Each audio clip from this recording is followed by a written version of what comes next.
Ah, electrical.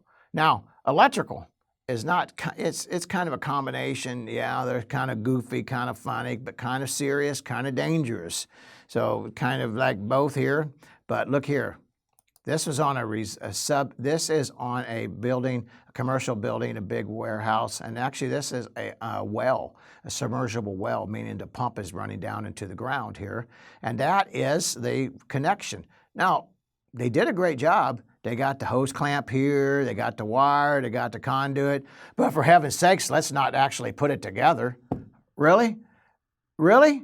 And for one, you think that hose clamp is really going to be enough to actually hold this on here like this for that for that pipe? Well, apparently not. And look here. And now we got to, and think about this. This is for my well, water, and electricity. They work well together when they're not together.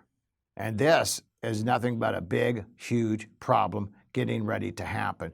Luckily, it's not a huge high power, high voltage wiring going through, but I don't even know what to say. What's even worse is nobody even saw it until I got there on the job. So let's look at this one.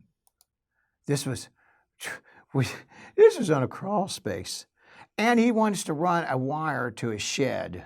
So he just crawled underneath that spot, pushed him a hole in his vent here, and just stuck that wire right out. Now it's just perfect for weed eating, right? So I'm weed eating around through here, and zip up, and I'm laughing and teasing a little bit, but honestly, full disclaimer, we all lost a good brother back several years ago, and I'm not going to mention his name. Actually, he was a lodge brother of mine, and he was weed eating, and the similar thing happened to him.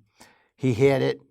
The grass was wet, and the sad thing is when he got home, when his wife got home, she found him laying out in the yard electrocuted, had died out there in his yard from doing this. So as much as it's funny, it's dangerous, stupidly dangerous. And they did it themselves. They made their own mess. I guess there's what do they say? You can't fix stupid, but you can electrocute it. I don't know. Oh, so here you go. Hey, this is on a furnace. What we just need, and a conduit's all great and everything. Guess we just need to bend it just a little bit tighter. Now, them sharp edges on that metal conduit, that's not going to hurt them wires one bit, is it? No, sir. And when that fan turns on and that furnace, and your heating plant, your furnace vibrates and shakes a little bit because you're going to get a little bit, how long do you think it's going to take for it cuts them wires in half? Luckily, I caught it in time. But this was new construction. They just got this done. They just put this furnace into this home just a few months ahead of time. And that's what they did. They tried to bend it to get this angle in here, and they bent it so much that they broke it. And they left it. They literally left it. Okay, here we go. That's a dangerous one too. Not crazy as the other one where you get you get electrocuted there, but at least in this case, it'll probably just turn off the breaker, hopefully. All right, here you go. See my power head? So this is my wire coming in from this. So give a real quick talk about this is my wiring coming in from the power company outside. And this is my mast. And this is, you see the nail right here? Right there, you can see it right there. This here goes and attaches to that. It just hangs there to keep my wire there. But I guess we just, we run out of time. It's time to go. It's break time. I'll get to it another day. And there it is. Now, I guarantee you, if your insurance company sees this, and especially some of our insurance companies that are good companies, and actually I've even had some of them on my radio show in the past, and talk about different crazy things. They're not going to insure it if somebody else did a half job on it. And I think what happened is they was painting this wall right here. This is kind of how I'm seeing it because of this nasty paint job here. And they just disconnected it and just forgot to put it back together. No big deal. Somebody else will do it. Not my job. There it is. And just a real quick fix. You need to fix it before, because this is big wire. This is power coming into your home. This will hurt. So we will continue to move on to the next one. There you go. I just did this one on this inspection here just a few months ago, And this is on top of a roof, as you could tell. And there's so many things happening with this. This wires hanging up here, this conduit just laying right up in here. See my concrete block? They was literally trying to use that concrete block to hold this in place. Instead of literally trying to secure my conduit, they just laid it right on top. Of course, you can see right here that that's not even in the box, right? And my light right here, see my light right here?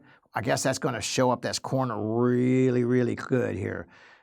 And you could, and how I saw this, I just looked out the window. I didn't even have to get up on the roof to see it. So everybody saw this happening, and nobody did a thing about it. They just left it. And they thought that was fine. Folks, some of these guys out here, you really gotta watch, because that's not fine. Can you imagine being up there on that roof if you ever had any water up there? That would just, it's not even begin to be safe. All right, here's some big power water right here. I thought actually I had circled this, but apparently my circle had disappeared.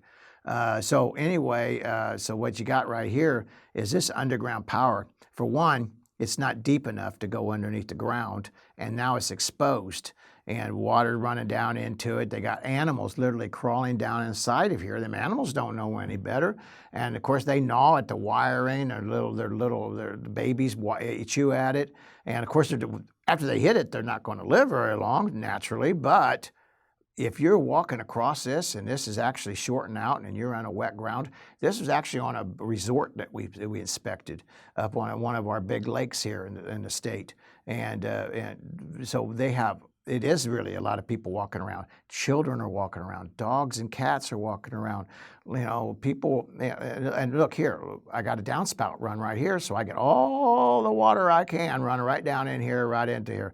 I mean, they couldn't have made a bigger mess. And it was just uncalled for. And when we talked to the owner of the company, he said, "Well, I had an electrician, and he's a master electrician, and he said it was fine." Well, I said, "Well, if that's the case, maybe he ought to have it at his house, but check his insurance first." There's no. Here it is. Oh, here's another one right here. So you can see this was actually on a pallet where they plug in for charging up boats. But look at all this wiring right here on the ground again. We talk about being electrocuted, weed eating, animals gnawing on it. And of course, you look at my wiring. It's not even made for outside wiring. It's as internal, interior wiring, not exterior wiring. No conduit going into it, nothing. Just laying right out there on the ground. Yep, just hoping for the best. I don't know. I don't know what to say when I see these things. I know the one thing, I don't want to get very close to it when I'm inspecting it. So you take a shot of a picture of it from a little bit of a distance.